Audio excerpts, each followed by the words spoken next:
దానికి ఇండిపెండెంట్గా పోటీ చేయటము లేదండి. ఇక అందరు మా వాళ్ళందరూ దిగిపోయారు, 2-3 తీసుకున్నాడు.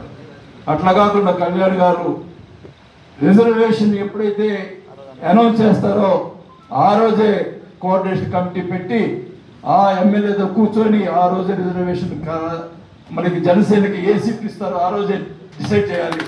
అది మటుకి ఇంప్లిమెంట్ చేయాలి, లేకపోతే కష్టమైపోతుంది.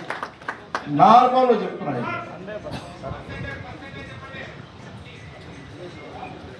ఆ పర్సంటేజ్ మనం చెప్పేది కాదు. చంద్రబాబు గారు, పవన్ కళ్యాణ్ గారు ఓపెన్గా ప్రెస్ మీట్లు చెప్తే బాగుంటుంది. ఏం జరుగుతుంది ఇక్కడ ఏం జరుగుతుంది? నేనైతే ఓపెన్ చెప్తాను. నాకు లేకపోయినా పదవులు లేకపోయినా మన ఇంట్లో కూర్చుంటా, కానీ ఓపెన్ ఉన్న పార్టీని డెవలప్ చేసేదానికి నేను అసలు నిన్నదాకా ఏం చేశారంటే